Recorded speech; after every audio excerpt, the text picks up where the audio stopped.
neighbours. I always love it when we discover that there's a couple of people who are just down the road from each other. So just bear with us for a couple of minutes while we let everyone in. And yeah, start introducing yourselves in the chat. Hi, Angela, Abigail, Helen, Kelly, thanks for introducing yourself. So if I can just make sure that everyone's on mute. If everyone can mute themselves, you should automatically enter on mute, but if you've accidentally unmuted, just double check. Hello. Just double check that you are on mute, just so that we're not distracting anybody who's going to be talking or presenting or listening. So thank you. Oh, hi, Amy. Hi, Kaz, Joe. Hi, Grace, Layla, Molly. Hello, hello. Lovely to see all of those introductions coming in. Thanks so much. Oh, Lauren from Sheffield. I'm also in sunny Sheffield. And Ian, originally from Newcastle. Me too. Not there anymore, unfortunately, but I do get back there quite often to see family. Right. If anybody needs the closed captions, you can enable them. Depending on where your toolbar is, it's usually at the top or the bottom of your page. You can enable closed captions if you need them. We're going to just let the last couple of people in, and then I'm going to get started on a little introduction. Okay. I'm going to just minimize that. So welcome, everybody. Thank you so much for being here. My name is Vic. I'm the founder and director at Fair Collective. It's lovely to see some familiar names and some familiar faces, but lots of new people as well. So I'm just going to give you a brief introduction into what Fair Collective is and what we do. And I'm going to hand over to Sarah from WRS Insurance Brokers, who are our lovely sponsors today. So Fair Collective is a social enterprise matchmaking agency, essentially, for freelancers and consultants for charities. We work with all kinds of organisations that are doing good in the world, mostly charities and mostly small charities. I myself am a former small charity chief exec and everything else in between, from service delivery to fundraising and everything. And I set Fair Collective up about 8 years ago because I couldn't really find what I was looking for as a small charity leader. I knew I needed affordable, appropriate freelance and consultancy support for my small organisation. And so here we are. I created Fair Collective. We have day rates by organisation income level. We've got our day rate ranges up for everyone to see on our website and have done from day one. We work with organisations of all different sizes, but we specialise in smaller organisations. We have over 100 vetted freelancers and consultants, and we are a not-for-profit social enterprise. So we aim to donate at least 50% of our profits to small charities through pro bono support. My colleague who's on the call, Casey, and I were doing some number crunching the other day, and we discovered that in our last financial year, it was a whopping 80% of our profits that we'd spent on pro bono support for super small charities. So we're really proud about that. And that's something that's really important to us through our work. We are a safe, inclusive and diverse community, and we're welcoming of everybody. We can support your organisation with really anything that you would need. The only thing that we don't do is legal advice, and that's because there are wonderful organisations like LawWorks who provide pro bono legal advice for UK registered charities. So if you've got something that requires a few extra pairs of hands, something that you'd like a bit of extra capacity on, do drop us a line and we'd be very happy to see whether we could help you with that. Here's a few of our wonderful clients. And now I'm going to hand you over to Sarah, who is going to talk a little bit about what they offer at WRS Insurance Brokers. Over to you, Sarah. Hi, everyone. So, my name's Sarah. I am the new business exec at WRS Insurance Brokers, and we're an insurance broker that specialise in charity markets, and we take real ownership over the third sector clients. So we have access to markets that specialise in these kind of products, so we can perfectly protect our charities, CICs and other not-for-profit organisations. So whether we have something as small as a resident society that is a voluntary group, right the way through to a registered charity and that sort of thing. So we have quite an extensive experience in different types of client, and the fact that we focus more on the charity sector means that we get to know exactly what the demands and needs are as well, and it allows us to really sort of own our niche. So in that respect, we offer very, very tailored solutions, because you'd be doing the polar opposite end of the scale when you're working with charities, and it's just something that we really, really put our hearts into, and been part of the FAC group as well, who also with massive charity contributions. It's just we feel like we're nice and well equipped to be a part of this with you guys, and talk about the importance of building those relationships.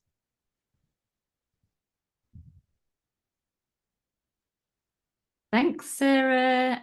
We're very grateful to WRS Insurance Brokers who are sponsoring today. Sarah, did you want to say anything else, or should we get cracking? Yeah, so just in terms of sort of the main USPs of WRS Insurance, as I say, we do very bespoke insurance. So we speak to our potential clients from day one. We really like to get to know what their organisation is about, and we build that rapport. We like to get to know people on a very much more personal level, because we're very aware that especially in commercial broking, it can be quite an impersonal, machine-driven process. So we like to bring a sort of organic and sort of friendly side to it.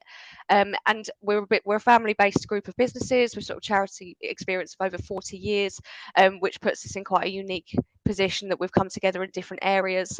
And yeah, the experience we have in the sector has allowed us to be very well trusted and respected. So we're an official partner of the Community Transport Association, and we're a member of Social Enterprise UK as well. So we should be sitting nicely with some of the people that are on here today. Perfect. Thank you so much. I'm going to stop sharing my screen now. There we go.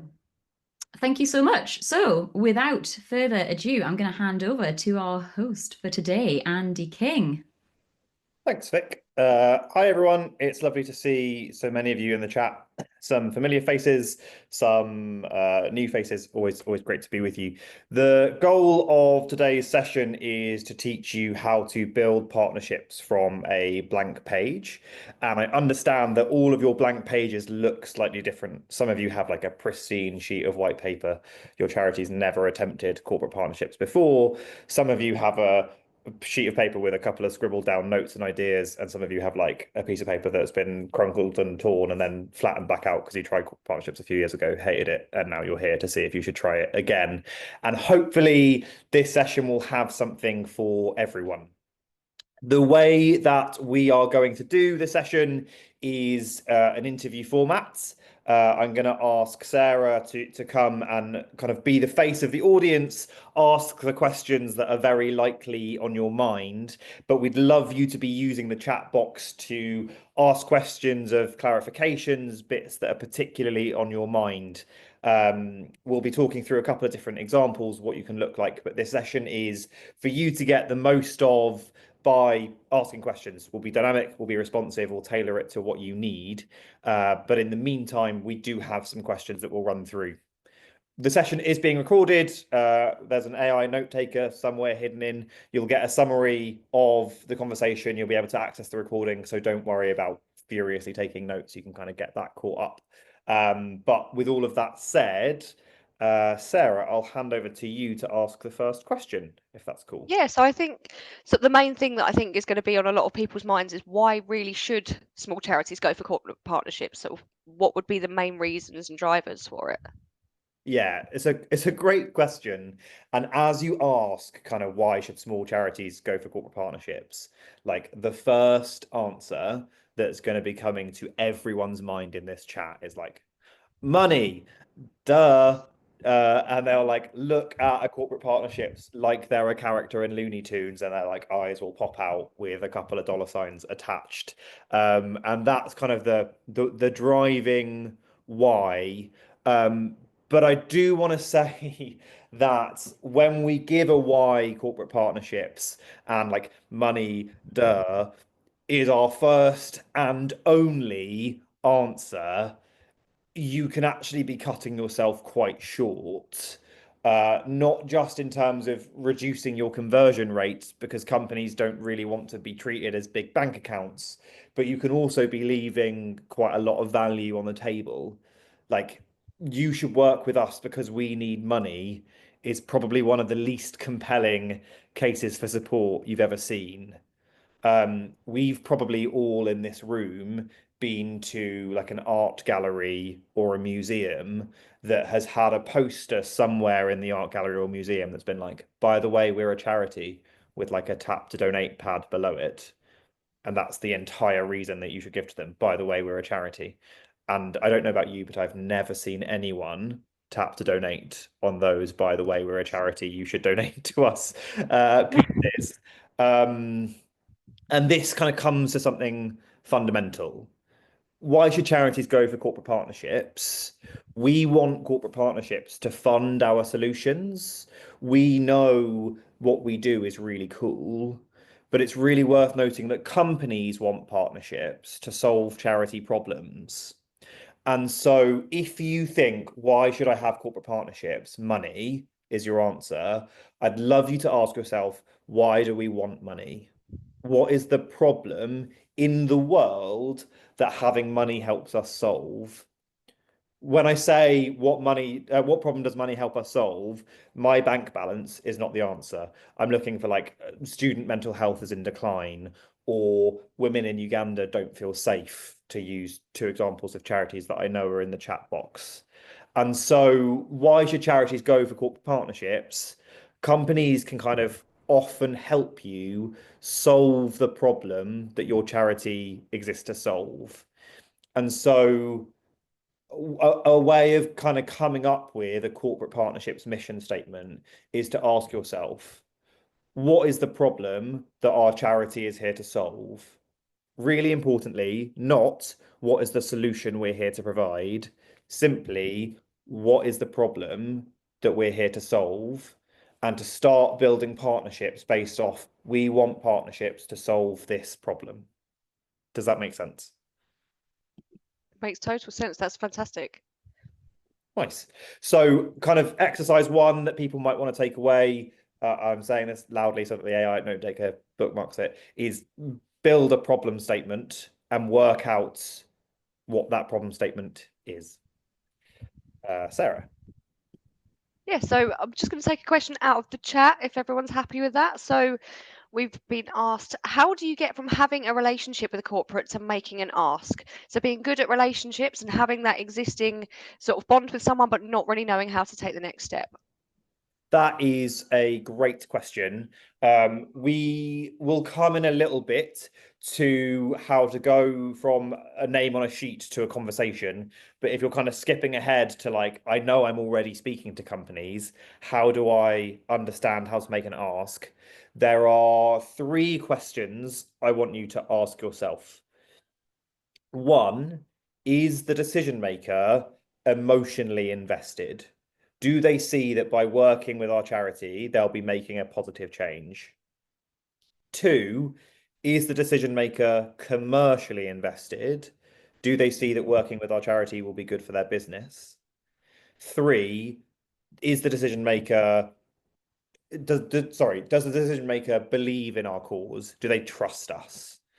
If when you look at the decision maker, you know they're emotionally invested, they say it's good for the world, you know they're commercially invested, they see a partnership could be good for their business, and you know they have belief in your cause, they trust you, that's the moment to make an ask. That's the moment to say, it'd be great to put a proposal together of what our partnership could look like. What do you think about budget options? Until that moment, whereas a really confident, yes, they're emotionally invested, yes, there's a commercial interest, and yes, there's a trust interest, it's not yet the moment. You're still building that relationship. Hopefully that makes answers that question. That's brilliant. Perfect. Cool. So I think a nice transition on from that one. So how would you know if it's not an existing relationship that you've got? Like how would a small charity know what sort of companies to go for? So obviously having that connection existing already is one thing, but if you're starting completely fresh and you're a brand new organization with no connections, how do you know who to approach? Yeah, absolutely. That is a great question. And I want to start with how many companies you should be approaching at once, because very often when we think the question, who should we be approaching, there's that second hidden question of and how many. So I'm just going to address that first. We would suggest that for every half day that you have for corporate fundraising, which in small charities, a lot of the time it's 1 half day per week, you might get up to 1.5 days per week, but per half day, you want around 5 prospects.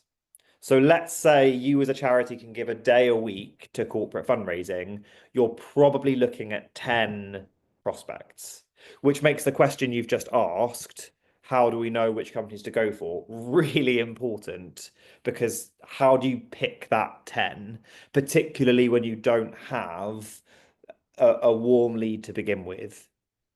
And the most important thing to not do is to just write down the first 10 companies you can think of, because you'll end up going for the same charity, the same companies everyone else is going for. To give you an example of a company everyone is going for, HSBC. Sarah, if I was going to ask you to guess how many times HSBC are asked for money by charities in the UK each year, how many times would you guess? Hundreds of thousands. So Inundated.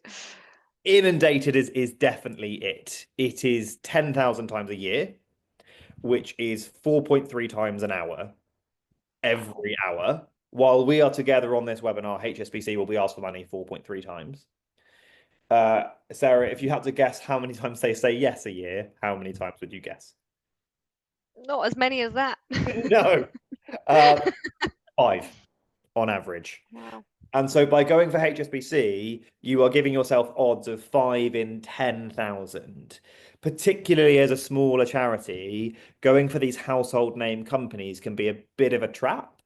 And so what we need to do is work out, okay, we're looking for 10 companies. Who are the best ones and who are most realistic? And so the best way to go about that is, one, start to narrow down by industry. Go back to that problem statement we talked about. What problem are we here to solve? And then start to think about, two, who else cares about this problem?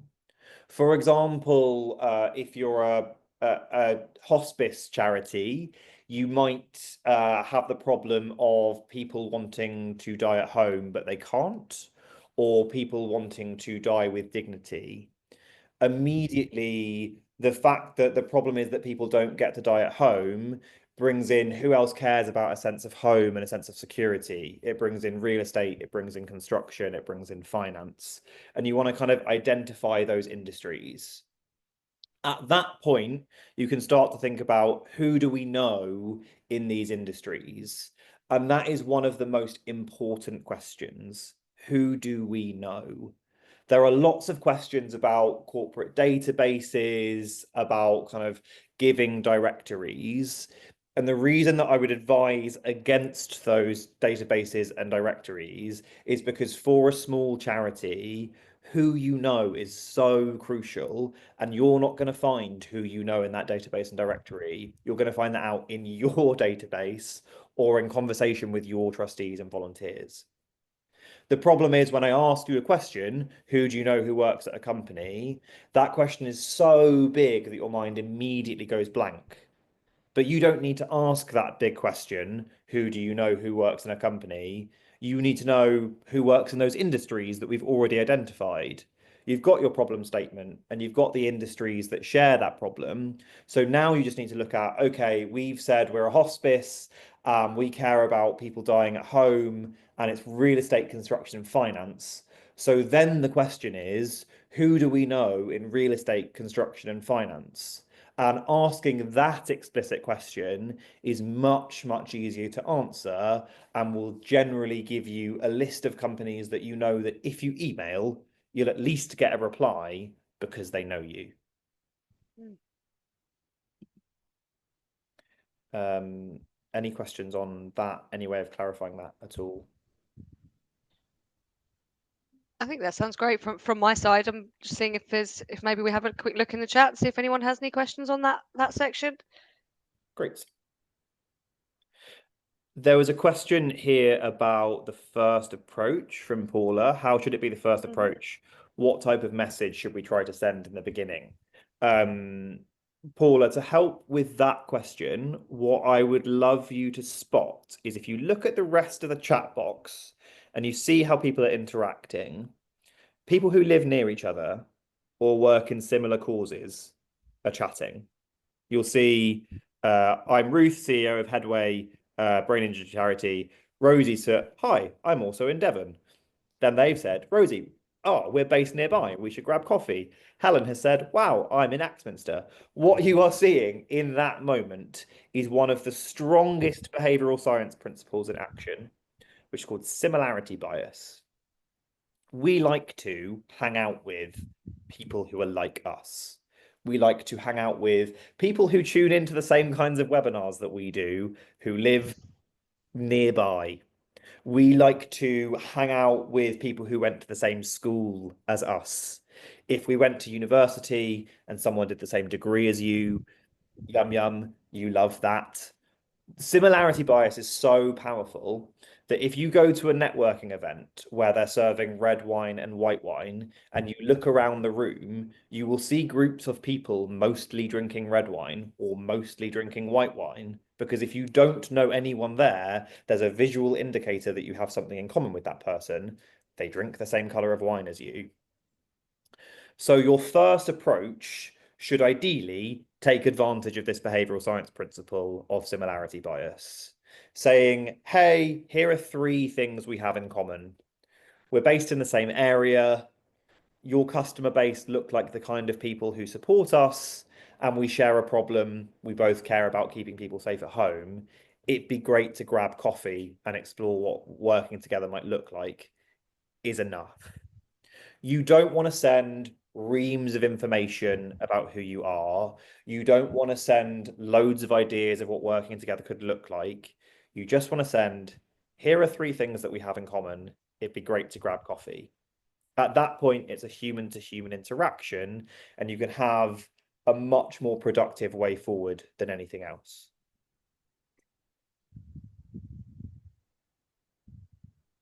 Cool. I think it's so lovely to hear that there's a lot less sort of corporate planning and procedures and protocols in place, especially when you're running a small not-for-profit organization and your whole ethos is surrounded by people, to know that the successful connections you're going to make are by being people. And I suppose that a natural one to lead on from another question that I pulled out of the chat here is the other tools, documents and materials that you'd need to have in place. So effectively, from what you're saying, it doesn't sound like you need a huge amount. But is there anything specifically that organizations can kind of have at the ready, almost like a crib sheet?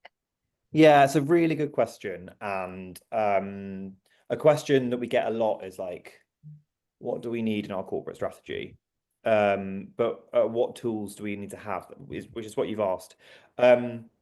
Everyone in this room is from a small charity, and therefore everyone in this room is quite time poor, capacity light. And every minute you spend building a tool is a minute you're not speaking to a company. I'd really advise that you build these tools as you need them, rather than spend ages building tools that you may not use. So, for example, when you first reach out to a company and say, hey, these are these 3 things that we have in common, it'd be great to explore. There is no point having prepared a pitch deck or a proposal for that company because you don't have a meeting yet. Get the meeting and then think about what you might want to say in that meeting. For that first meeting, you probably only need 2 things. 1, a really clear articulation of the problem that you exist to solve, and a story that proves it. So we exist to keep women safe in Uganda. Here is the story of a Ugandan woman who has kept herself safe through the work that we did together. But there are still lots of women who don't feel safe, and that's why we're here, number 1. And number 2, top line ideas of what partnerships could look like. Really broad bucket. We could work with you on employee engagement, or we could work with you with your customers, or we could start with a marketing campaign. Is really broadly all that you need. a story of someone that you exist to help, some broad bucket ideas. I'm just going to pop in the chat because I've mentioned about building that story. Fireside have a time efficient guide on how to build that story and put it across that I've just popped in the chat box now. If you go to tinyurl.com/5 step stories, how to tell that story in a really compelling and concise way, there's a guide for there. Andy, not sure if you can see Helen. We've got a hand up from Helen. Do you want to take questions and comments now? Or yeah, is that okay? Yeah. Helen, would you like to unmute and ask your question? Oh, super, thank you. Yeah, it's great setting up a waffle meet in the chat as well. Thank you for that. So we're currently a social enterprise, but just registering as a full CIO. And I put a question in the chat about what do you think about approaching companies who are existing suppliers in a procurement process or a previous supplier of aligned causes and services? Would a small charity serve their social value score, for instance? Have you got any experience of sort of like partnering? I suppose that's a way to partner with somebody or subcontract and actually earn some funds.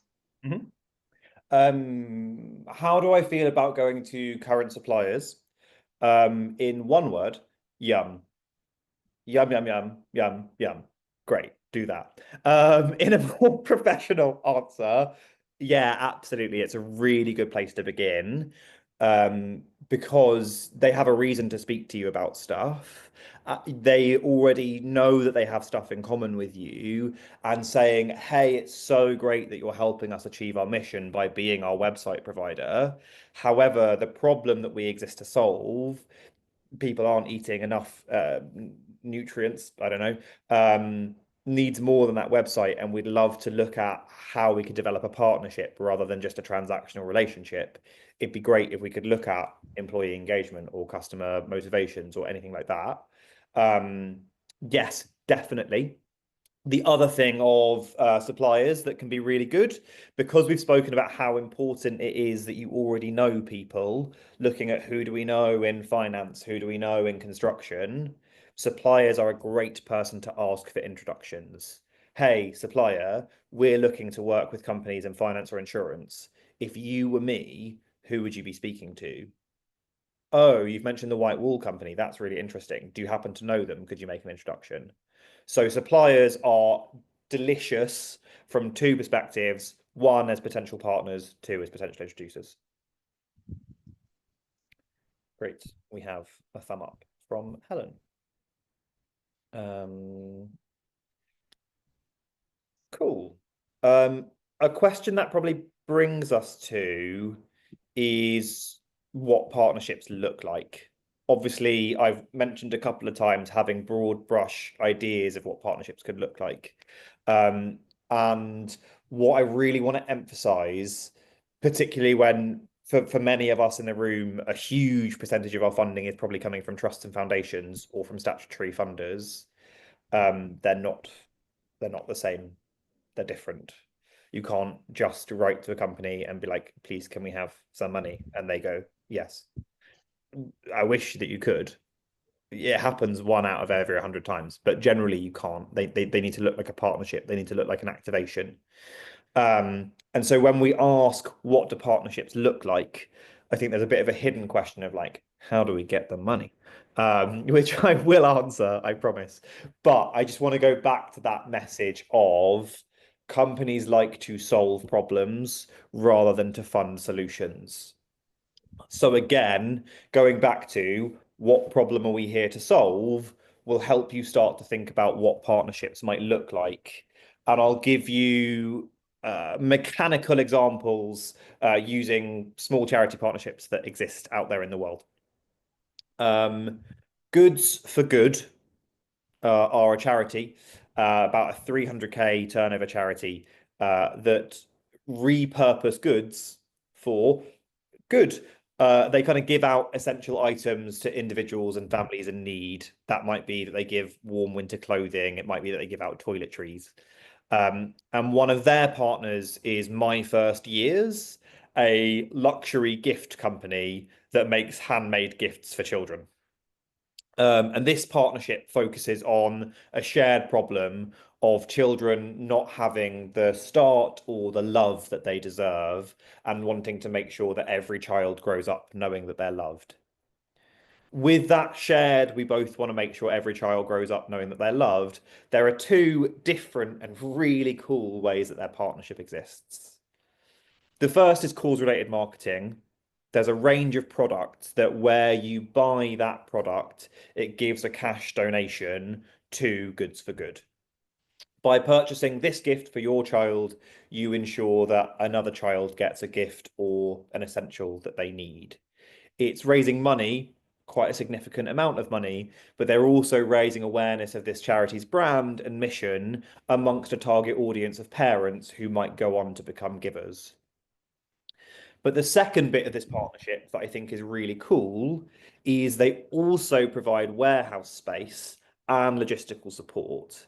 Given that Goods for Good repurpose a lot of stuff that they're given and give that out to families to make sure they have the essentials, what My First Years do is they store and they sort through a huge amount of Good for Good's physical stock.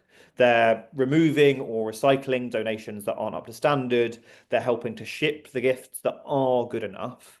And while that in itself doesn't have cash value, it is saving a huge amount of time, money, and effort from the charity. The company has involved itself in the delivery of the mission. So immediately from the Goods for Good and the My First Year partnership, which I'd really recommend looking up, you can see cause-related marketing, a way of engaging customers, and a strategic gifting kind. And it's worth saying, I mentioned up front, Goods for Good are a 300k turnover charity, and having worked at a small charity, I totally get how easy it is to say, well, that works for them, they're 300k, we're £12 a year, so we can't do that. But I have seen both of these mechanics work really well elsewhere. Baby Basics in Sheffield have a really similar partnership with Better You. My understanding is that Baby Basics are entirely volunteer-led, but they have a similar cause-related and skilled volunteering partnership. Then the third mechanic I want to run you through is an example of the Circle NGO and TikTok. The Circle NGO are lifting women's voices in the Southern Hemisphere, and TikTok also want to amplify creators on their platform. When Circle NGO started this partnership, they were around 250k. They're now around 500k turnover, and most of that comes from the TikTok partnership. TikTok give them 152k themselves and also help them create new supporters. And this is a very standard partnership mechanic of TikTok want to say they are doing something, giving money to the Circle lets them say that they are doing it. It's the kind of we made this happen badging that you see time and time again of if you have a program of financial literacy, is there a company who for their ESG reports wants to say they're making financial literacy happen? And it's a kind of program funding model of like a trust, they do fund the program, but they want to badge it as theirs. They want content out of it. They want social media posts, impact stats, that kind of stuff. So when you're thinking about what your partnership mechanics look like, if you want to oversimplify, it's probably worth thinking about what kind of products would our charity brand help sell? What kind of gifting kind or volunteering need would save us money? What kind of content or impact stats could we lend or sell to a brand? And those three questions, what kind of products could our brand help sell? What kind of gifting kind or volunteering needs would save us money? What kind of content or impact could we lend to a brand will probably help you start to think about what a partnership might look like.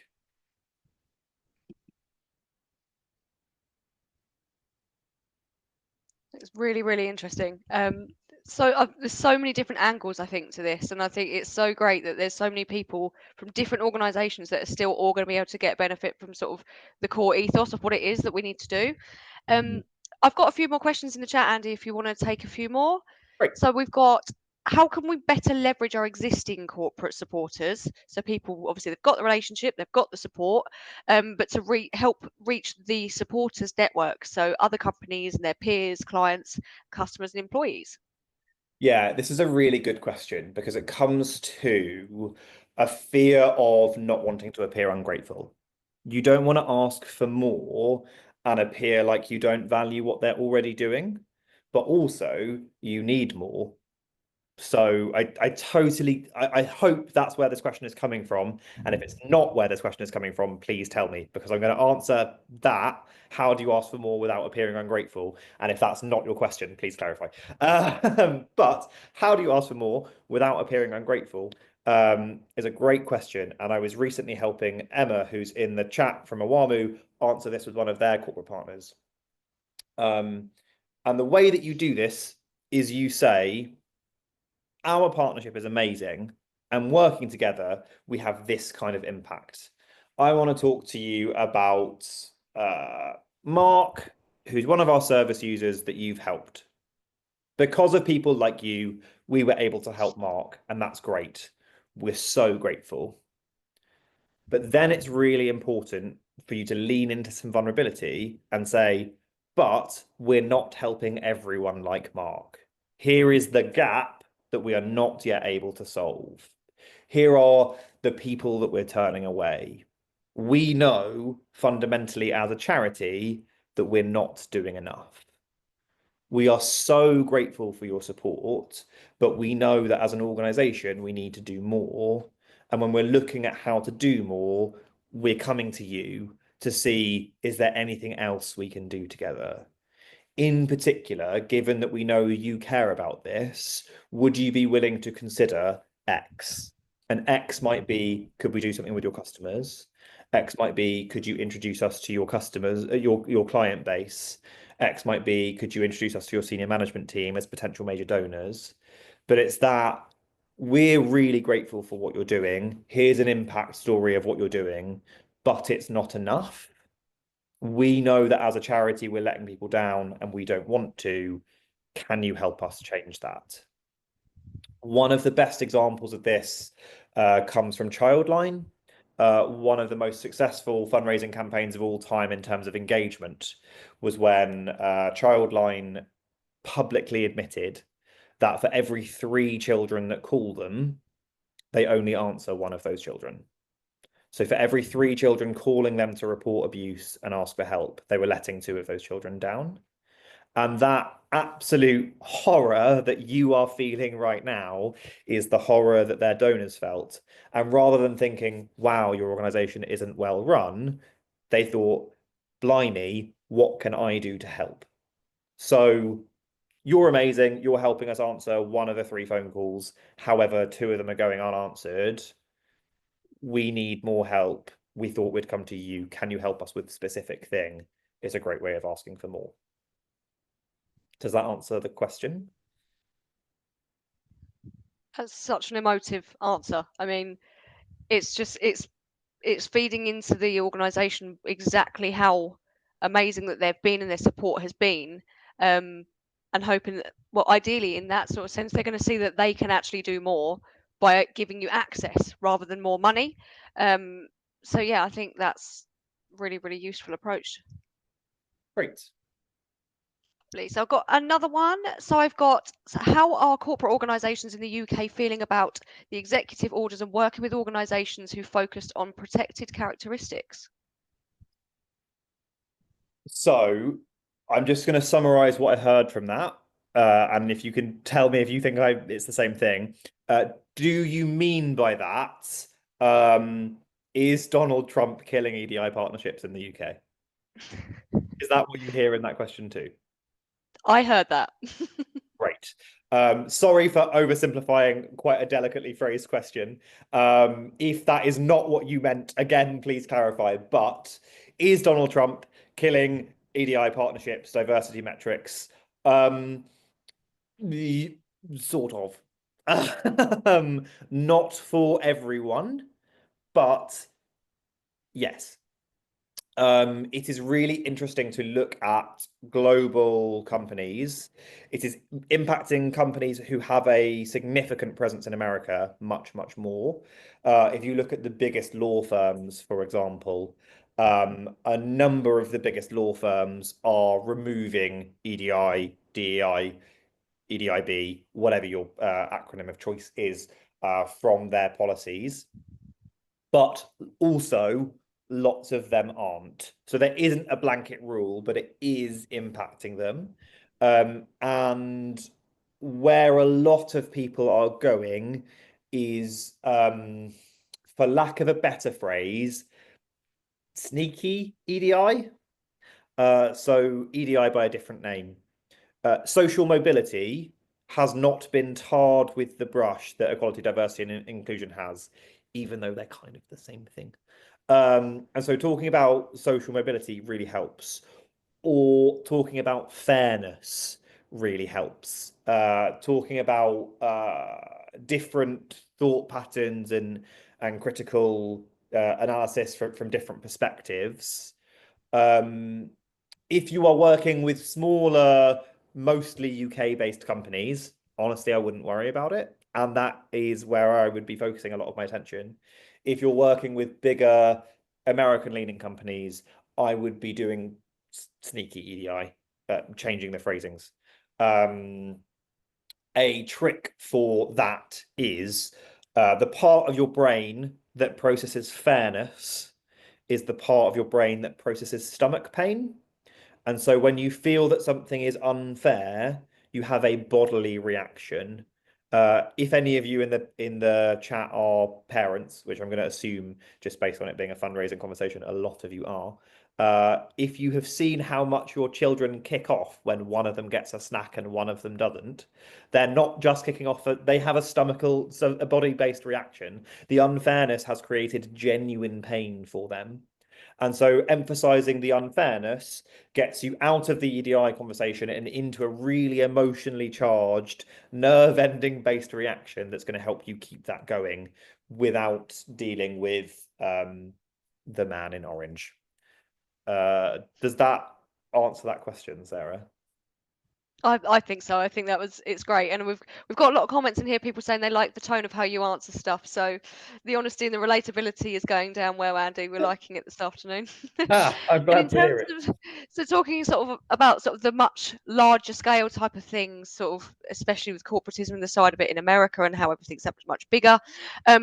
Totally on the flip side of that. So how do you explain to a corporate that you are absolutely tiny? You're not going to be holding any balls or fancy dinners, but you really, really like them to support your events, even if you don't have one yet. Oh, I love this question so much because it happens all the time. You are a charity and they are a business, and there is an inherent resource imbalance in that. They have more resource to give than you do, even if you're not a small charity. And so speaking to them about what you can provide and what you can't is really important. What you can provide is emotional impact. What you can provide is a reason for customers to be loyal. What you can provide is a lot of soft messaging. What you can't and shouldn't provide is a free member of staff. And so usually a really helpful way of framing this is saying, we share this problem, we both care about X. It would be great to understand what you can do about it. Obviously, as a charity, we have limited resources, but what we can provide is, and focus on what you can provide, which is usually really powerful messaging, impact stats, a speaker at an event. And by saying, if you wanted to host a ball, we could provide a speaker, implies, and that's it, nothing else. We will just turn up and eat your nice dinner and speak, and then goodbye. And focusing on what you will be providing allows them to fill in the gaps of what you can't. It's a mutually beneficial arrangement then, in the respect that you're doing wonders for their CSR, and it's getting that sort of engagement. You're, no matter what corporate industry you're in, you're naturally then going to be more approachable from your own client base because you're doing good. So I guess that would be the draw there, where there isn't sort of the financial and the fancy events to draw them in the first place. Yeah, absolutely. And for anyone who feels like is offering them those CSR benefits like enough, there's a really good example of Weatherspoons and their partnership with Young Lives versus Cancer, which is people at Weatherspoons are interviewed every year. What do you like about working at Weatherspoons? Which is probably a loaded question. But the number one answer is the partnership with Young Lives versus Cancer. People like working at Weatherspoons because they get to support Young Lives versus Cancer, and they really care about that. It gives people reasons to like their job. Makes total sense. I mean, it's similar for me in that respect. It's a big draw for my job, being part of the Benefat group and knowing that ultimately we're all doing something good every day we come to work. It is people like feeling like they're doing well, don't they? So Absolutely. brilliant. That's really helpful. So I think that leads on quite nicely actually to another one sort of focusing on the smaller side of it.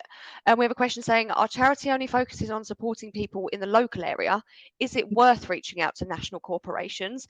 And if not, how do they compete with their other smaller charities when there's not that many corporates in their space?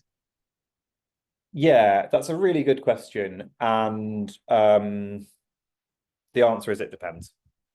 It is worth reaching out to a national corporate under two circumstances. One, there's a really obvious fit between what you do, not where you do it, because where you do it is geographically different, but what you do or like the feeling you provide people, it makes sense. And two, you know someone really senior. And if both of those things are true, do it. And if either one of those things is missing, don't. So a great example of a regional partnership, a regional charity operating nationally is Helen and Douglas House Hospice are a children's hospice only in Oxfordshire. And they have a partnership with Huel, the food replacement services. I'm not allowed to say anything negative about Huel because my boyfriend is in the room and he drinks it. But people have strong opinions about Huel. But the thing about Huel is it saves you loads of time. It's a meal in a bottle, saves you time, gives you all your nutrients, blah, blah, blah. Helen Douglas House in Oxford give families more time together. They have this really obvious shared thing. We give you more time for what matters. And Helen Douglas House knew someone really senior at Huel. They have a really nice partnership together. It is both of those things being there in alignment, we give people more time and we have senior access, that made that worthwhile and possible. If they didn't have the more time thing, that senior person would have had no argument to make. And if they didn't have the senior piece, we give people more time, they'd be like, that's nice, and dismiss it. But in those cases where you have both an obvious fit and a senior contact, yes, it's worth going for it. Otherwise, I would recommend that you stick kind of within your patch, as it were. That makes total sense. And this isn't technically a formal question, seeing as you're in company, Andy, but we've got one saying, raise your hand if you've been personally victimised by Huel. So that might be one for you. There we go. That's great. So I guess a last one, as we're sort of entering the last sort of 10 minutes, I think that when you have that relationship, you've got your foot in the door and you sort of think that something's going to come from it. Do you have any advice on how to put together a contract or memorandum of agreement necessary to a corporate partnership? Is there anything specifically that small organisations should be mindful of? Yes and yes. Vic, if I send you some templates, can you circulate it with the recording? She's nodding. Great. There are two types of contracts. Commercial participation agreements, and then the really jazzily titled other.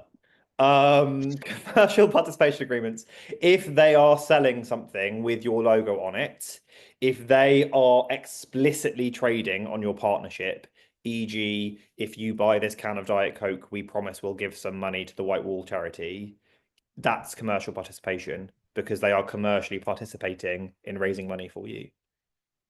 Anything else is other.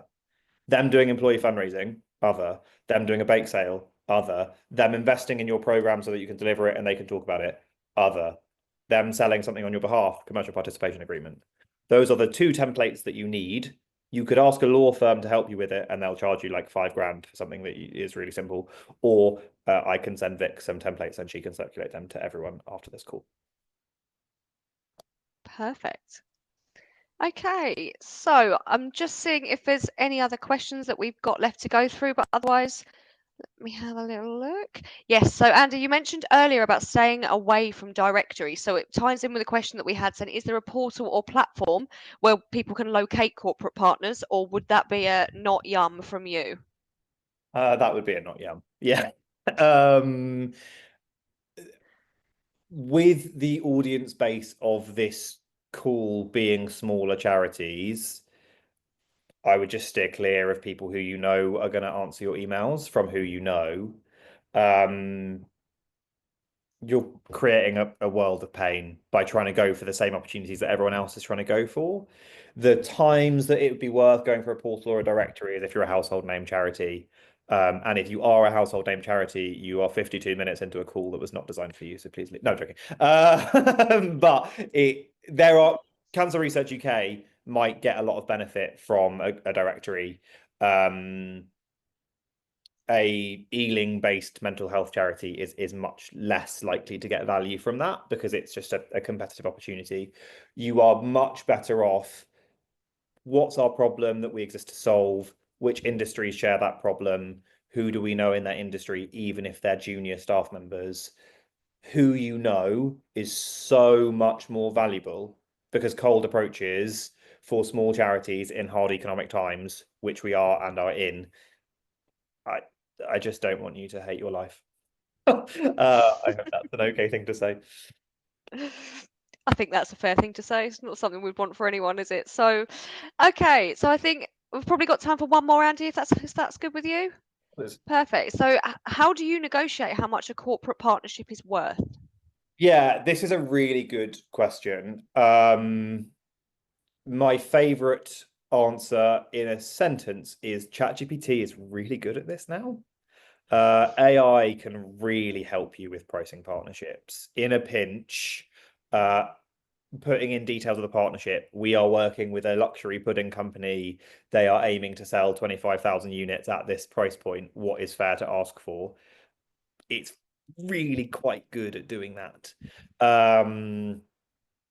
Beyond that, there are some kind of specific guides that we can give you, working out partnership minimums, that kind of stuff. I'll pop another link in the chat box that has a guide to pricing partnerships. But in a pinch, ask ChatGPT, and it will probably give you a pretty decent answer. Perfect. Well, I think that's probably all we're going to have time for on the question front. It's been incredibly useful, Andy. I could listen to you talk about this for hours, and especially given the role that I have and how closely I work with charities every day, it's useful even for me to. So I'm still gaining tips on negotiating relationships and finding ones that I'm potentially more likely to have success with in a new business role and that sort of thing. So yeah, I think hopefully no matter what area we're in within this room, hopefully everyone will have taken something from it. Yeah, thanks so much, Sarah. It's been lovely to meet everyone. We did have a kind of catch-all. If you like notes, we had our kind of 3 key takeaways that we wanted you to kind of leave with the most. The first, lead with your mission and what you have in common to unlock money, not the other way around. Don't go to companies because you need money. Go to companies because society has a problem that you can contribute to solving together. You'll get a lot more money that way. 2, you should work forwards from who you know rather than backwards from the same dream dozen everyone is chasing. Please don't email HSBC. I'll be really sad about it. Please instead work out the industries that share your problem and who you know in those industries. And 3, you should start your approaches from a place of what you have in common. These 3 things are in common. We should chat are a great way to get a meeting, and it's all they need to know. If you want to get in touch with me, if you had any other specific questions, Andy at firesidefundraising.com, Andy at firesidefundraising.com, or you can download stuff from either of the links I shared, one on storytelling, one on pricing. you'll get the template commercial participation agreement and that jazzily titled other agreement through Vic's email afterwards. And if you'd like to hear anything from Sarah and the team at WRS, I really like reading your email as Sketchpole, which is definitely it's become an office nickname. There you go. Sketchpole at wrsinsurance.co.uk. Good stuff. Thank you so much. Round of applause for both of you. That was so interesting to listen to. Lots of love coming in the chat. And thank you so much again to WRS for sponsoring today. And massive thank you, Andy, for taking some time to come and speak to us. I'm just going to remove the spotlight on you both so that you can blend back into the crowd and not feel quite so much on display. But yeah, thank you so much, everyone, for taking some time out of your day to come today. So we will have a follow-up email for you. You will get the transcript and highlights in written form from the webinar. You'll get the recording. You will get the links that Andy has shared in the chat and anything else that he sends me to pass on to you all. I'm aware that we didn't get through everyone's questions. Thank you so much for being patient as we work our way through those. What we'll try and do in the follow-up email is make sure that we kind of sweep up any questions that we didn't get a chance to get to today. And I'll twist Andy's arm to see whether I can get him to answer them in our email follow-up. But thank you so much for being here.